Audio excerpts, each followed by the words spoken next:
L'examen du système nerveux du cheval démythifié.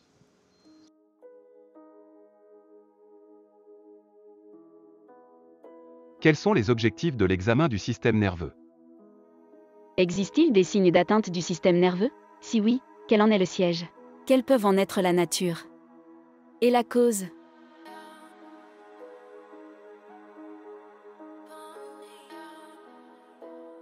Le clinicien apprécie la posture et l'habitus du cheval, ainsi que sa réactivité par rapport aux stimuli extérieurs.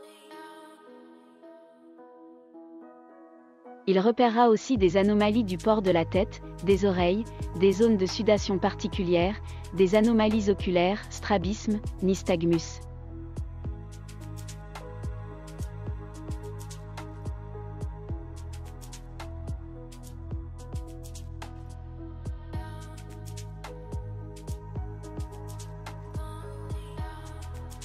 La proprioception est appréciée en déséquilibrant le cheval et en analysant sa capacité de retrouver une posture normale.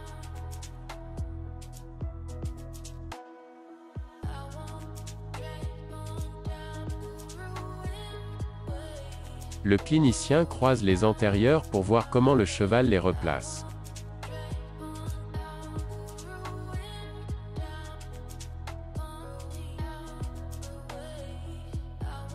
Dans certains cas, l'exploration méthodique de la sensibilité cutanée est essentielle. Il peut croiser les postérieurs mais c'est plus difficile que pour les antérieurs. Il peut aussi déséquilibrer le cheval en tirant sur la queue.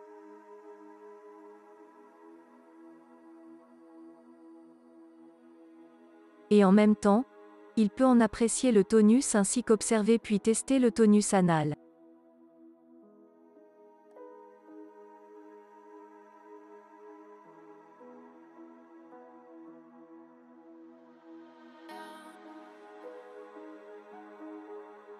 Le clinicien peut aussi apprécier une éventuelle amyotrophie localisée ou généralisée ainsi que la sensibilité en palpant la masse musculaire.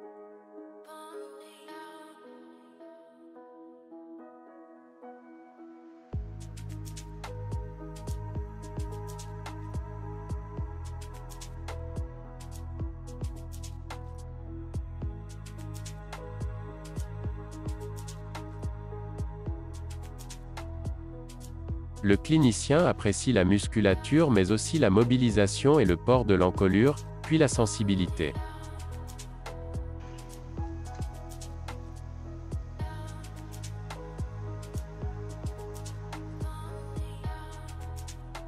Le réflexe cervico-facial peut aussi être réalisé ainsi que la mobilisation de la tête dans toutes les directions.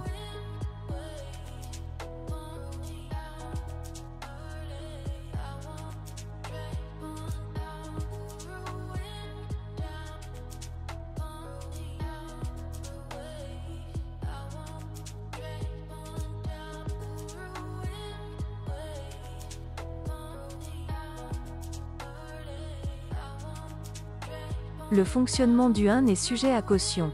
Le 2 est apprécié par le clignement à la menace et le comportement général. Le 3 est apprécié par l'observation de la pupille et de sa réaction à l'éclairement. Ce sont les réflexes photomoteurs directs et consensuels qui sont analysés.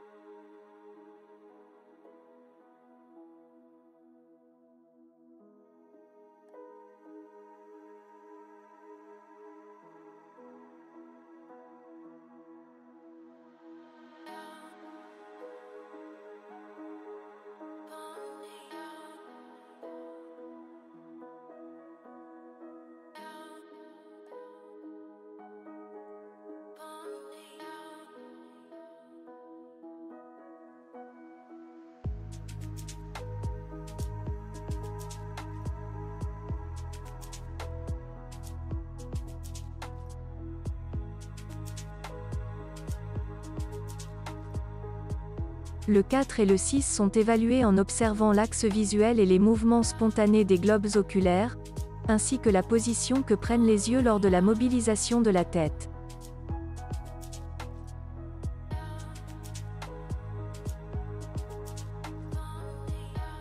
La sensibilité de la face permet d'apprécier l'intégrité du 5. Et quand elle est présente, la réaction témoigne du bon fonctionnement du 7 apprécié aussi, par la symétrie de la face.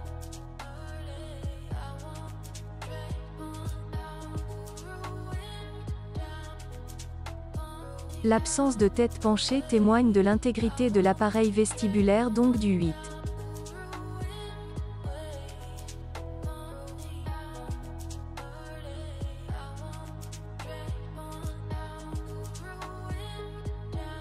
La déglutition normale est possible si le 9 et le 10 sont intègres.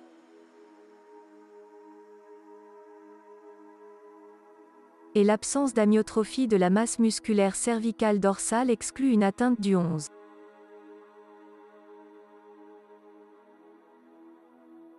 La mobilité de la langue sans déviation permanente exclut une atteinte du 12. Il reste à évaluer le cheval en mouvement pour notamment statuer de l'existence ou non d'une ataxie. Le clinicien peut ainsi apprécier la locomotion et l'absence d'anomalies proprioceptives.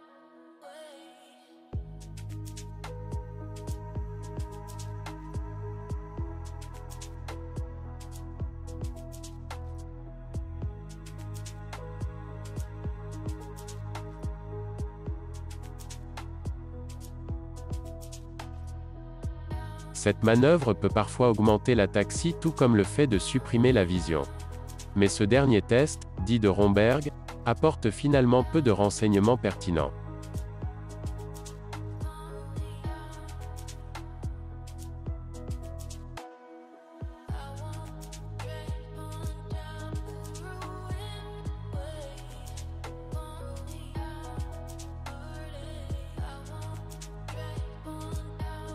Tout comme en déséquilibrant le cheval en mouvement.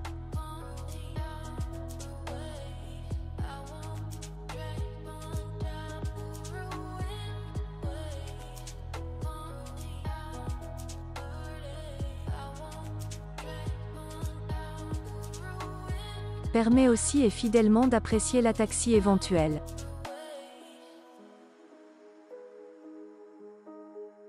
Ou bien encore ainsi.